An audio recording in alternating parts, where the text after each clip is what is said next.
to another episode of the Inner Edison podcast. I'm your host, Ed Parcaut, and today I sit down with Erich Archer. He is a TV industry veteran, a AI creative powerhouse. He's come from MTV's iconic studios to pioneering AI-powered video production. He's going to share how new technology is reshaping storytelling, reveals insider tools, and gives practical advice for anyone ready to blend their passion with power of AI. Don't miss this fascinating deep dive into creativity's future. Erich Archer, thank you so much for coming on the Inner Edison podcast. Go ahead, take your drink. We don't care. You can thank you. Well, we'll blur it out. No, we won't. Sorry. Don't worry about it. I'm still drinking coffee, and I got my Star Wars old nice. mug. Nice, love it. Because my Operation Firewalk, it was dirty from this morning. I already used it. So. Oh yeah, yeah. Because I mean, we're gonna get into AI in a second, but I used AI to create my logos for Operation Fire. So many things that I would hire out to do that you don't have to now. Or if you know how to ask it, and we'll get into that in a little bit, but because you put me to shame. I'm a kindergarten next to you and what you do. And I thought I was good at it. So, but kind of background, I know you're in the TV industry. You did a bunch of stuff. Quick little background so people know who you are. Sure. Yeah. I've been in the TV industry for a little over 20 years now. Studied film in school and then moved to New York to get into production there and did a lot of like sports and music and reality TV. And then moved out to LA and got into the bigger studio stuff out there for a couple of years, and then moved back to the Boston area where I'm from, and sort of had to pivot into the nonprofit TV space just because there were fewer traditional opportunities. And for the last 12 years, I've been running a nonprofit cable access TV station, and always kind of like freelancing. And but that's not what we're going to talk about today, because now the way you made that sound is like I do PBS shows. No, you've done some stuff that some people have reached out to you to do different videos and different things with AI that if you go to your website, what's your website? CGAcreative.com. Yeah, go there and check it out. There's a video on there. He talks about all this. Won't get into. But to go from, did you always want to be in the movie industry or TV industry, that kind of thing? I mean, what got you the bug to go to school to be in film? Because that's not something that everybody says, I'm going to go to school to be in film. Yeah, it sort of developed kind of through high school. There were a couple things that happened that exposed me to it early. Like in high school, my parents got tickets somehow, I think through like a school auction or something, to go to Total Request Live, the MTV show at MTV in Times Square. It was the heyday of MTV, when there were like thousands of kids or hundreds of kids outside on the streets screaming for the music celebrity in the studio. And like, I got to go see that in high school. And so that was a cool thing to see that happen. And later in my career, I actually produced a show in that same studio, which was pretty cool. Wow. And then early, like in college, there was a field production crew from MTV doing a show, True Life. They were doing a true. So I was watching some of the producers do their thing. I just thought it was the coolest thing ever. And I had also gotten a camcorder for Christmas my freshman year. And that was like the whole like Jackass era, when you were running around doing dumb stuff with your friends, and someone had a camcorder, and that was me. And so that's a good thing that you were videotaping it, not yes, dumbass. Yes, yeah. I cringe every time I turn the camera on myself. Well, I'm just saying, but then you don't have proof that you were doing it. Exactly. Your friends were doing it, and you're okay. Yes. Nobody has the proof on you.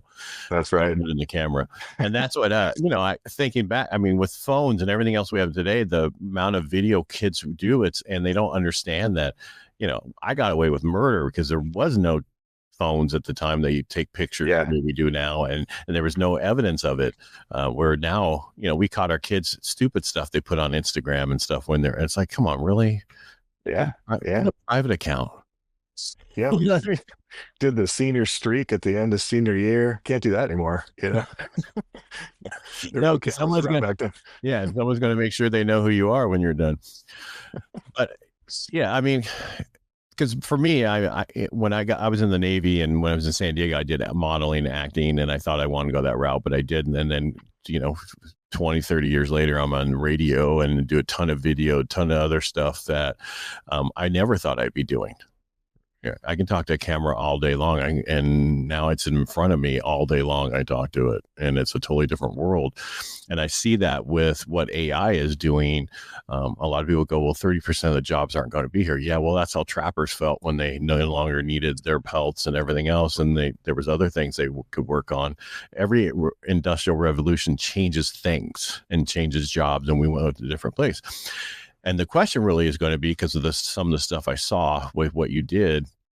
So let's back up. So you could, that's before I get into that, because people aren't going to know where I'm going with this. And I usually never research somebody like I did you. And the reason is because it messes me up on the show. I don't learn everything as like Ed McMahon would do, right? Or those type of people would, like, now I'm learning it. But how did you go down the trail of, because in 23 is when you got into AI, correct? Yeah. From what I read. And why did you get into that at that point? I know it's new and you found it, but there was a whole reason you got involved with it, from what I understand. Yeah. I mean, it was ChatGPT and Midjourney, the image generation tool, came out roughly around the same time. And the combination of the two really captured my attention. ChatGPT was just, I could tell right away it was a powerful, cool, new technology, and I've always been somewhat of an early adopter, especially because my job requires me to know what tech is coming, you know what I mean? And always kind of has, whether it was a new, the shift from, analog to digital, or everyone getting cell phones, or Right. the DSLR revolution, or whatever it was. AI was just another thing at first, but then it was like, oh wow, this is an incredible tool. And this really quickly, playing around with Midjourney, it became apparent that it was going to change my industry, the video and television industry, because I could generate cinematic looking imagery. And just being able to do that, making pictures, I knew I could make something like a Ken Burns style documentary, because all of that is camera moves on pictures. So like, if you can make a single picture, that's the implication in my mind. I know that I can go and do that. And so it wasn't too long before I kind of took off. Before you keep going, I'm going to go back to this documentary, Ken Burns style. Please. So is that why, when I was watching the video, that you see when you did your documentary, you see like the handprint and you see the one person? Is that the style of a documentary, that when you're explaining stuff, that it's mainly pictures? So pictures are kind of a foundational element. I'm actually talking about a piece I did. I made the first Gen AI piece I made was about my great grandfather. And I made it in the Ken Burns style. So it was just black and white images with very simple camera moves. It was a couple minutes long, and all generative imagery. And so my process with almost all of my work is generating the imagery first, and then doing image to video second. And so, yeah, I mean, it's getting more capable, like the imagery it can generate, and then the videos it can generate from that imagery. Some people like to go straight from text to video, and it's getting more and more capable. But at the end of the day, it's still that basic process for me of starting with imagery and then going from there. So once I saw that I could do that, it was like, oh my God, I can make so many different things now. Because you can just get it created and then make your documentary from what you created. Because the one thing you did learn that I was watching, which a lot of us do once we start messing with it, is how it changes things, and how you can ask it to do the same thing and it comes up with something totally different, or the colors are off, or this is off, when it makes massive you're like, why did you do that? How come? And then now today it is night and day different compared to where it was. It changes monthly, daily, to where before, the words in the any image you were creating was never perfect. It was like it always messed up one little thing. And then now it's getting much better with that. Now it doesn't do that as much, but it's still learning like everything else. Do you see that, and maybe this is jumping ahead, that eventually everything will be done with AI, or do you think it will get to a point where people are like, okay, that's AI, I want to see real people or real images? I think the amount of AI stuff that we'll watch is going to increase and increase and increase and represent a much higher percentage in years to come. It'll become watchable soon enough and part of what we watch, but there will be strictly AI stuff, there'll be hybrid stuff, and there'll be human made stuff. And I think that's healthy. And I think that that's appropriate because they're not one-to-one replacements. To me, it's like the difference between like a pen and paper and a computer. Like they're both super useful, but they're very different, and you use them together, you know, in a way. And that's kind of how I look at AI production, where, you know, the best use cases are when people are doing things that you can't do with a video camera. Not that you're just swapping out because it's easier, because, you know, the AI version of something you might shoot might be a cheap replacement one-to-one. But if you make something, let's say, conceptual that a camera couldn't capture, then that's really interesting. Then you're making a new kind of element to incorporate into a piece. And so I love that aspect of it, that it just unlocks a lot of possibilities where storytelling was impossible before. You know, like I can tell a story about my ancestor from the 1800s or the first artist from 40,000 years ago. And when you mean a camera can't take it, because there's no way to record it now, or because that person might not be here, or whatever you're trying. Is that what you mean by that? Yeah, so the piece you're referring to with the handprint is about the first artist ever who was living 35,000 years ago in Indonesia. And for me to recreate that, like, you're talking about a film budget that I'm not getting my hands on anytime soon. But now I can sit on my couch after work and the kids go to bed and tinker and, you know, in a little while come up with a couple minutes of you know, someone having that experience of being in that environment and hearing those sounds and walking those paths through the jungle and stuff. It's really just it's an incredible time if you're a storyteller to be able to get in there and do that.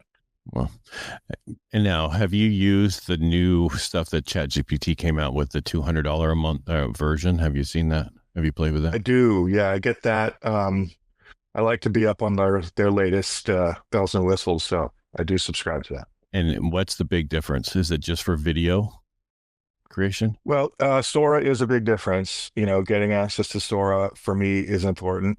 Um, I don't use Sora too much. It's a little unpredictable for me. What do you mean Starting, unpredictable? I'm sorry. What do you mean unpredictable? Well, what you were saying earlier about how you're putting in either a prompt or a prompt in an image and you're trying to get it to do something. Sora's kind of funny in that it doesn't do traditional camera movements as much. It'll do, like, you expect traditional camera movements. You expect to say like crane up or pan left or tilt down or whatever. The Sora will just go like, "Wah," and just like roller coaster you through a scene. And it's like, what is going on with this camera right now? So just like, that's the unpredictable nature of it. Like, I don't know why it's spinning now and like, you know, or whatever. It's so, uh, you know, I lean on a couple other platforms that give me camera control buttons, you know, so I can be a little more uh consistent. Gotcha. Um, Yeah, because I've never played with that. I've never played with trying to make a video or whatever through AI, because that's not what I do. I'm in the mortgage industry. I do podcasting, I do radio, I do other stuff like that, and I use it for other things. But for your industry, what you're doing, it's almost like when CGI came out for movies, right? yeah. And so for $200 a month, that's a steal for someone in the video industry. Right. And you know, the Dolly is great. I initially bought it for deep research, but then that moved down a tier or two. I think I think the deep research model might be a little bit better in the pro tier, but I'm not sure about that. And I think they just get new features faster, when they're coming out with things like scheduled task or Canvas or whatever the next thing is. What was the thing I saw there the other day? Oh, operator, the agent operator. You can tell it to like book your tickets and things like that. That's available. There's That's under the Sora only. that's under the pro subscription. The Pro is only $20 a month. I think the pro is the 200 and the plus is 20. I could have them backwards. I don't remember. Yeah, I think that's what it is. Yeah. So, I mean, because someone said the other day that they started getting almost everything in the regular, not the free one, but the next one up. They started like everything starting to show up because I used the deep research there for something and it was pretty good. Yeah. That's a pretty powerful thing. I'll often like do a deep research on a topic and then just take whatever it gives me and throw it in Notebook LM and listen to the podcast about the research. I find it a great way to learn about anything. Just cool stuff out there. So what are you doing now with it? I mean, because from what I saw, that was a while back. What you did? What are you? You did did you do a couple commercials from it? Because I know a drink company asked you to do a few things and then something after that. What are you doing now? Right now, I've got a couple projects going. Doing a bunch of different projects for a video game company, like a Web3 video game company. So they have all these different characters and environments and props and things that they've developed, and they've asked me to make some original shorts about their characters and stuff. So it's like all zombies. They got like the different versions of zombies, which is a lot of fun. It's like a cowboy zombie, a samurai zombie, oh man, they got so many punk rock zombies. So it's, all of a sudden I'm getting to make zombies. So it's just like, you gotta be kidding me. How fun is that? I'm getting paid to make zombies. Like, so I'm making some zombies right now. And I just finished a trailer for a company trying to get, films in India, little Bollywood movie trailer, spec movie trailer thing. And, yeah, some other things like that. So a lot of generative production work. So, I mean, because it allows you to do things like you talked about that you could never do before. Like if you're trying to create, you have these characters from, to be able, because before they'd have to do all the programming for that in order to create certain things in the computer world and as a game or whatever. But you can now turn into a story by using AI and creating those characters or however you're trying to do it and do the whole story, which is something you probably like, I never thought this would ever be able to do that. It's amazing. I mean, it's like a dream come true for me. And it's just really incredible. Like you can see the level of imagery that they can make in their game. And then you can see what AI can do. And it's going from this pixelated little, very computer animated looking thing to this person, this human looking, like real looking people and zombies that look really awesome. Well, yeah, it goes back to your statement that you did in your thing where it says the gap between imagination and output is disappearing. And I can see that. It's what I think I said it earlier, you're limited by how you can talk to it and how you can get what you want across to it. And didn't you create I saw something through like Smarty Pants or something. You created a whole, what was that? I'm sorry. I'm sorry. I'm all over the place, but I'm raw today because of what I want. I was just going, wow. I thought I was somewhat into this, but nowhere close. Because I've created prompts, but not that. Yeah. And I understand how you can do multiple prompts to where they daisy chain them to where they connect the next and the next and the next. Because I've used that a lot in the past, but anyway, so when you were creating your stuff and the thing that you gave away that some people paid you for, what was that? What did you create? Yeah, that was called Smarty Pants. And what that was, are you familiar with custom GPTs? Yeah. Yeah. So that is just an ecosystem of custom GPTs that I made, and they all kind of behave the same way and do similar things. So it's all like general purpose business frameworks and mental models. They're well known, like SWOT analysis or like a pestle analysis, or like very traditional frameworks that people apply to all businesses. And these are custom GPTs where each of them does one of these things. It helps you perform one of these frameworks, and it does so by engaging you in a question answer. So, like, if you were starting a business, let's say it's your firewalk business, and you were just starting that up and you wanted to do like a business plan template, or you wanted to do a SWOT analysis, or one of the frameworks that are in there, you could go to the GPT and just press start here. There's a button that says start here, and it will just say, hey, tell me about your business or whatever. And it's designed to ask you enough questions to draw the information out of you that it needs to perform that analysis, and then gives you that output back so you have it.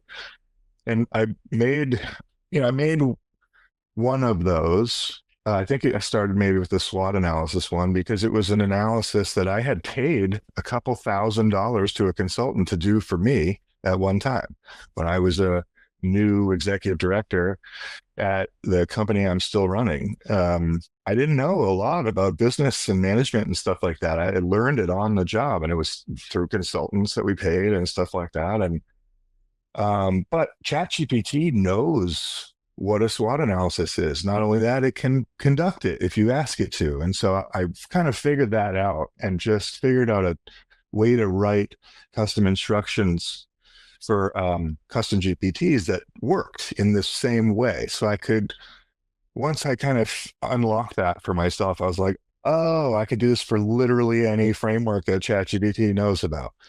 And then I made a couple hundred of those and stuck them all on like this whiteboard tool called Whimsical. So it just is a bunch of GPTs with hyperlinks, and you can click through and use whatever ones you want. And so I made that available to people, and it's linked through Gumroad. So what I liked about Gumroad was that people could pay what they wanted. I didn't really know what it was worth when I made it, and I was like, that's a cool feature that if someone doesn't want to pay for it, or they can't pay for it, then they don't need to.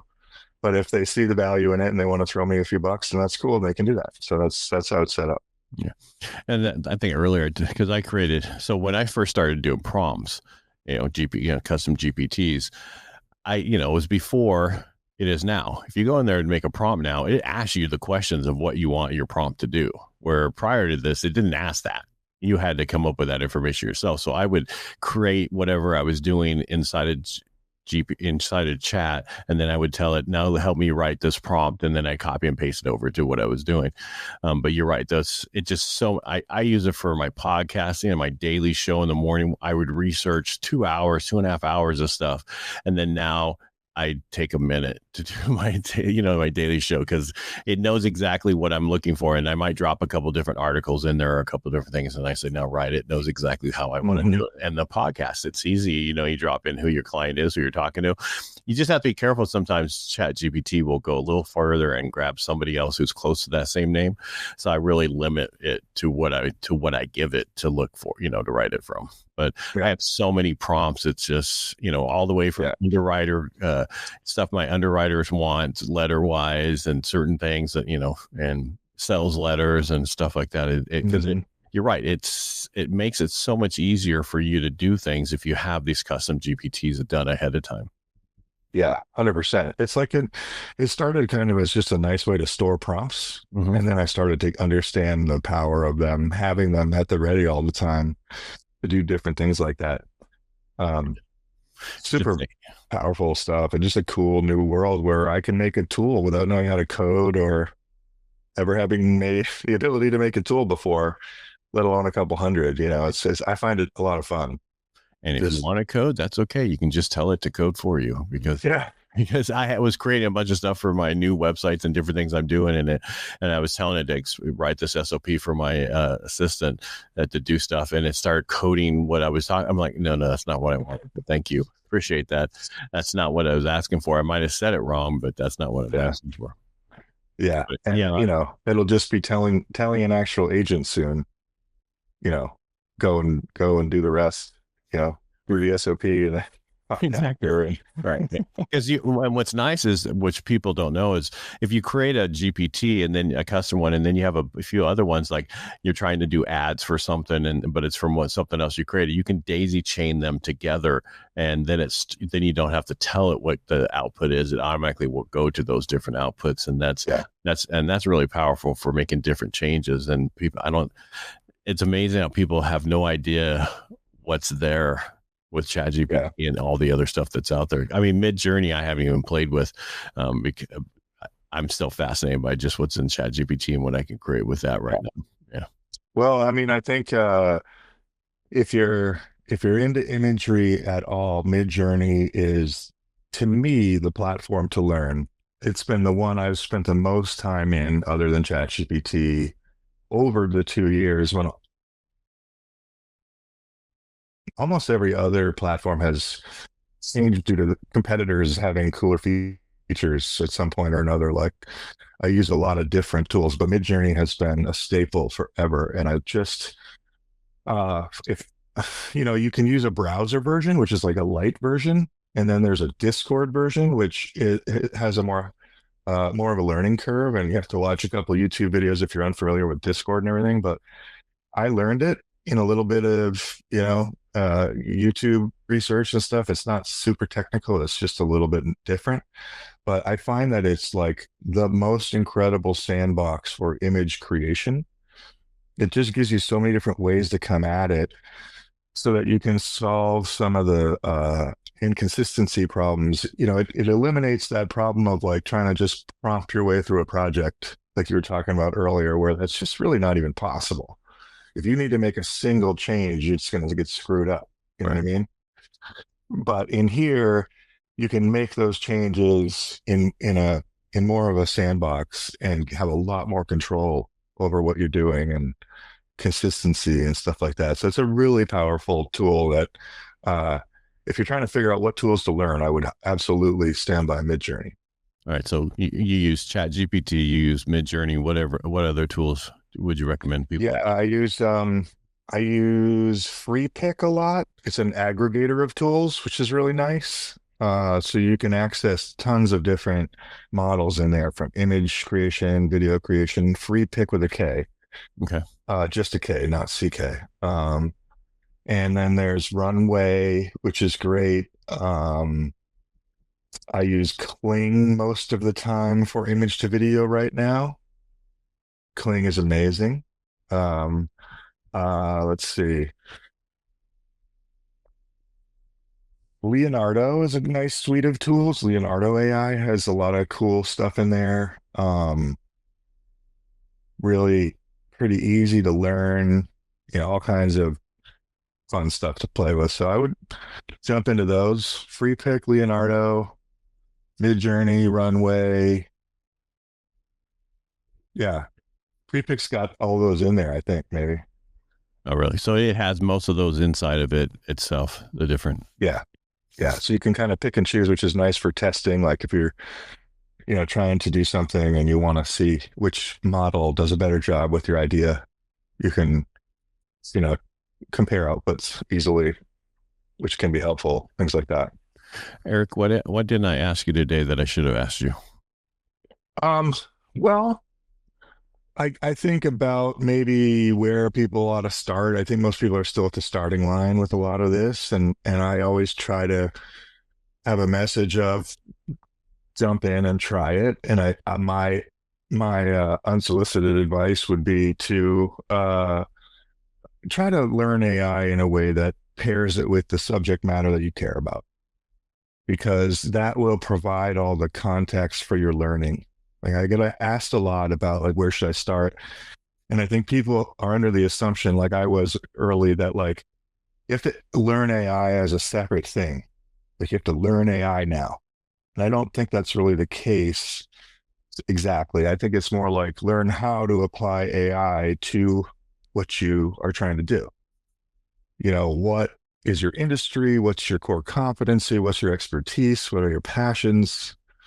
And then where can AI come into that to help you? And you can just ask ChatGPT that question and follow that rabbit hole, and it will start to be your thought partner in that process. And I think that makes it fun. That makes it exciting. You start to see really quickly where AI can be helpful to you. It just starts to feel super useful and powerful right away. And I think reframes it for people a little bit like, oh, I don't have to learn all this scared new stuff. Just like I'm a florist. How can ChatGPT help me be the best florist? If that's a helpful reframe for people, I just like to share that. No, I mean, that's great because it's really, and like the best part of what you said was ask ChatGPT how to use it. Because I think people don't realize, I was at an event that these people paid a lot of money to be at, and I was invited as a guest. It's a mastermind, and we were talking, and one of the guys was talking about how, when you search now, most people search with ChatGPT, well, not most, a lot of us do. And eventually that means we're not going to be paying for Google to, ads and certain things to be popping up because there is no ads in ChatGPT, and it only gives you one or two, places that if you're looking for something. And the question is, how do you get into that to where it searches for you and it finds you to be recognized as one of those ones or two people? And they were like, well, we don't really know. We know it's a schema and this and this. And when I got home, I asked ChatGPT, how did that? And it told me exactly what you needed to do. And I'm thinking, you guys are super smart. Why didn't you guys just ask? Or maybe they did. Maybe they want to tell me, So yeah, I mean, it's a genius, right? Like it's a PhD level genius trained on the entirety of the internet. Not a bad partner to be able to ask 24/7 for advice. Yeah, and because I needed things like we were putting a new concrete out front, and I didn't want the post to go back. So I took a picture of where what was there. And I said, give me ideas how to put this post back. And it gave me 3 ideas, and we're doing one of them. And it's and I couldn't find a part for my plantation shutters. And I took a picture of it and I said, search and tell me where the best place to find this part. And guess what? It found it, and I had it ordered within not seconds, but a couple minutes. And that's where it's going. And eventually that's how we're going to deal with that down the road if you're trying to sell to people. And that's the real question. So everything's going hyper local. So it's all going to be about being local. And so that's what I think it's going to be focused more on, more local stuff, and because of how you're searching. Oh, that's interesting. I hadn't considered that for local piece. Because everybody's talking about being hyper local right now. Everything's focused like eventually, because I see in the future more and more handshakes and face to faces. Because people were they're going to, okay, well, is this AI or is this a person I'm talking to? Is this voice real or is this a real person?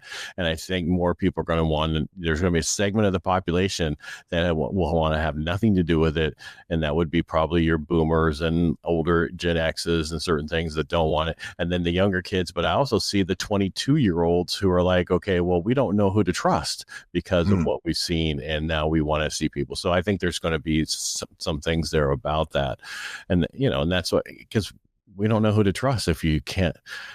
Someone's calling, I'm your granddaughter, and you send me some money, and you never know, and people fall for that stuff. And so it's getting better and better too. I mean, I can only say it, like we're trying to people are trying to scam us on levels we haven't seen before.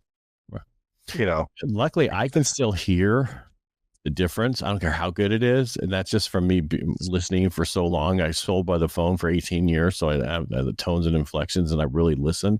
And they were like, man, this sounds so real. No, it doesn't. I can still, there has to be no pause, no this, no nothing at all. It has to be automatically. Because when we talk, we talk. There is there is a pause, but it's not a thinking pause to where you can tell what these pauses are. Eventually, when they get that down and they get to where it can sound exactly like me, there's going to be a problem. Yeah. It's coming. It's coming fast. That's for sure. But I think people should just jump in with ChatGPT. It's free. It's an incredible guide, educator, thinking partner, business partner. And if you don't do anything more than that, you'll be keeping yourself. Sorry. Yeah. And I totally agree, because I took my wife forever to adopt it, and she works for Kaiser and what she does. And I told her, just use it for email. have it rewrite your text, rewrite your email, whatever, just make it sound better, whatever. And then I had a friend of mine who, he's like, can you read this letter? His dad had cancer and he bought the business from his dad. He wanted to let people know that he's running it. He wrote, I go, I don't want to read your letter. I sent him that customer journey thing I created that I said, I'm like, just send him that. And I said, drop it in here, tell it to analyze it, and just see what happens. And in like 2 seconds, he's like, oh my God. It's like, yeah, you have no idea. You were talking all about you. You weren't talking to your client. They need to know. So this is the customer's journey and who they are and everything about it. It will change it to speak to them, and that's what you want. We are always focused on us usually when we're talking about things and what we're trying to explain. And so it made a huge difference. And then the other day he told me that he used my thing again and created this whole thing and then used it to create an AI video, which shocking. This kid had no idea what he was doing, 2 weeks earlier. And this company is like so adamant. Can you send this out to our people? We want this, this, and this. And and I'm like, now you owe me money for my firewalk. You got to sponsor my firewalk because what I just did for you is huge. And I didn't even try, but I'm just like, I was trying to help you. And what I'm getting at is you're limited by what you ask it, and you have to use these tools. If you don't use these tools, you're going to be left behind, and that's what you don't want. It's just going to make you a better person and be able to communicate better so people can understand what you're trying to say. Because the people who used to communicate amazing are the ones who did really well. Well, now everybody can if they utilize these tools. Yeah. Yeah. And, it's the easiest technology you'll ever try to learn because it's just having a conversation. You don't have to learn anything fancy, technical. Doesn't cost anything. It's just having a conversation, and don't treat it like a Google search, give it all the context right up front in that first query. Like people come from Google and they just type in like how to do this. And like you said, if you're only putting that simple prompt in, you're going to get a real basic experience. But if you give it 3 paragraphs of context about something you care about and then hit send, you'll be amazed that it was able to process every word you gave it, and consider that. And talk to it. Don't use the phone version, because I used it for my after action report for the firewalk, and I just told it, this is what I'm writing in my after action. I'm going to just drop a bunch of things on here that I'm going to want you to put it together when I'm finalized and create a report out of it. And I explained it, but I just talked. I didn't care what I said. And most of us, when we type, we're worried about how we're typing and what's coming out versus being free flowing and just talking. And that's why talking to it's so much better. It knows what to take out. It knows what it doesn't need. It's smarter than that. And so just talk to it. It's usually easier for people. Now, are you still adding all the, like telling it you are whatever, and I need you to do all this? Because someone asked me the other day, do you add in all that information still like we used to do in the beginning? And I don't, because my chat knows who I am. I dropped my book in there and had to, scan it. And now it writes in my voice, whatever I tell it. It does it totally different. When you do something different, do you tell it who it is? No, I don't really worry too much about the prompting anymore. I don't worry too much about my custom instructions anymore. The things in its stored memory that it has about me are really extensive at this point, right. Like and I've tried to make that. So I've tried to make it highlight in every way that it does all the important stuff. Like I'm using the canvas features, I'm using the projects features, I'm using the scheduled tasks, all that stuff. But in every case, I asked ChatGPT, like, how should I use this? And it just gets better and better and better the more it knows about you. It's amazing that way. Yeah, I mean, it writes stuff now that when I'm doing, I'm like, oh wow, I totally knew who I was, because I've been using it since 22, whatever, in 25. So it's got 3 years of information on me, and I use it daily, like a lot. I mean, Yeah. I can't just go back to tomorrow and pick up a couple of things. I have to go scroll through how many things I did yesterday, and because I do a daily thing 5 days a week, and I try to go back the other day when I was doing radio and trying to find it. I'm like, damn, it showed me 30 days worth of stuff after 7 days. It's really hard to find this. You can search it, but it's sometimes it just doesn't come up exactly what I'm searching, because it could come up with many different things. But do you ever tell it what to remember? Do you ever say, remember this, and watch it out? Yeah. When the first time I used it and it gave me an email with that stupid opening first line, I told it, don't ever write an email like that again. And then it remembered never to do that again. And yeah, I constantly tell it to remember what I'm asking. Like when I was creating custom t-shirt designs that I don't guess it's not really custom if I'm having him do it, but when I was telling it how I wanted the output, anytime I ask it to create a thing for t-shirt, I wanted to remember how I wanted it for the output. And so I said, remember this for the future, and it does. You can see it like, remembering. It tells you can see it storing that in memory. Because one of the things about when you're creating stuff, and we talked about it earlier, I think before we started, you have to tell it how you want it to come out. Otherwise, you're going to mess it up when you tell it how you really want. It's going to change it to something else, and then you're going to get it frustrated when then you have to go back to where the best one was, and then start from there again, or copy and paste it. Because I've created so much little icons and certain things that I couldn't pay somebody to do. And when we were talking about, I'm so fast at creating stuff now. Like I finished my firework walk, and I created this whole thing called Civ Ops Academy, which has to do with the boot camp out. And then it's with my VAs, and they're creating all the images for WordPress, and they come back and it's done. It's sitting there before my next meeting for the firewalk, which was a week later. And I was showing one of the guys, he's like, holy cow, this is all done. I'm like, yeah, it's just they're working on WordPress. We're not even, if you were building a website in the past, you're talking months.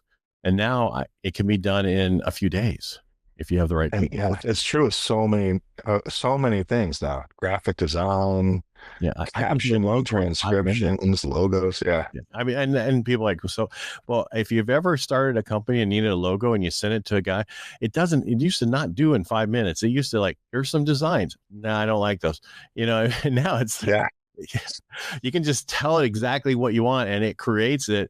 And again, you're only, and I know we're going on and on about this, but you're only limited by how you ask it and tell it what you want. And the more information you can give it, the better it is.